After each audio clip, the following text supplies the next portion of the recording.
My name is Morsal Darwish. I stand here today alongside my fellow Canadian Afghans in solidarity with our people. We gather with heavy hearts, but with strong voices, to speak for justice, sovereignty, and the protection of innocent lives. This is our resolution. Resolution of Afghan Canadians in Toronto condemning Pakistan's ongoing air attacks and violations of Afghanistan's sovereignty. Today we stand united. We condemn the airstrikes carried out by the Pakistani Air Force on October 9, 2025, targeting the cities of Kabul, Nangarhar, Khost, and Paktika. Attacks that have continued since February 21, 2026. These actions are in clear violation of international norms and the principles of good neighborliness. These strikes have caused significant material destruction and heavy civilian casualties, including women and children. They have not only taken innocent lives, but have deeply wounded the hearts and sentiments of Afghans inside Afghanistan and across the world. Therefore, we, Afghan Canadians, women and men, youth and elders, representing tens of thousands of Afghan compatriots residing in Canada, have gathered here today in the city of Toronto to raise our collective voice. We demand accountability before the international community, the United Nations, the government of Pakistan, and the current authorities in Afghanistan. We call for immediate action to prevent further bloodshed, the destruction of infrastructure, and additional civilian casualties among the defenseless people of Afghanistan. Afghanistan is the shared home of all Afghans. Its territorial integrity and its sovereignty on land and in air are sacred to every Afghan, regardless of which political group holds power. Across ethnicities, backgrounds, and political differences, no Afghan remains silent when their nation's sovereignty is violated. Today, we declare the following.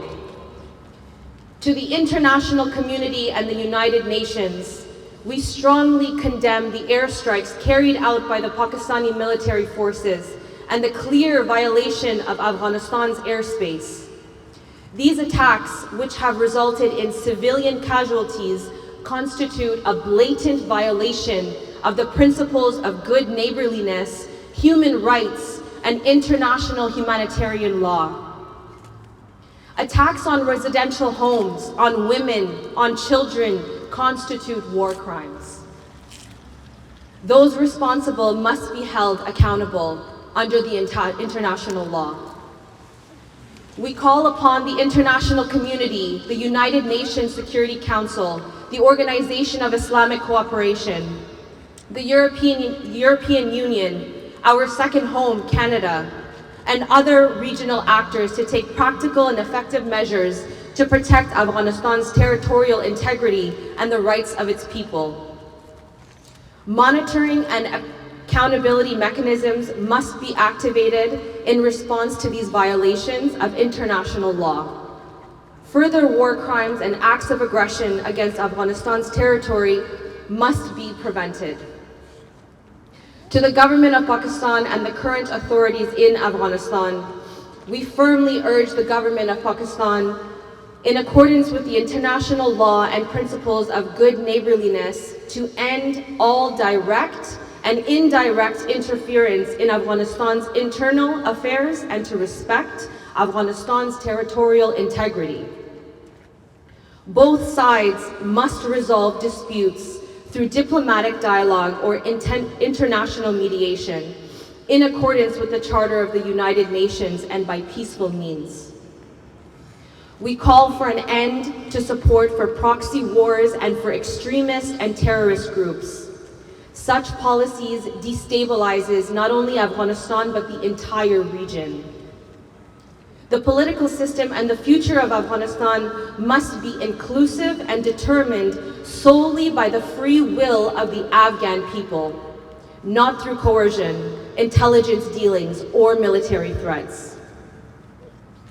In conclusion, this gathering is not directed against any nation or any people. It is a legitimate civic and peaceful stance against all forms of interference, injustice, and violence. We stand for peace. We stand for equality. We stand for shared progress amongst all the people of the region. Long live Afghanistan. Long live the people of Afghanistan.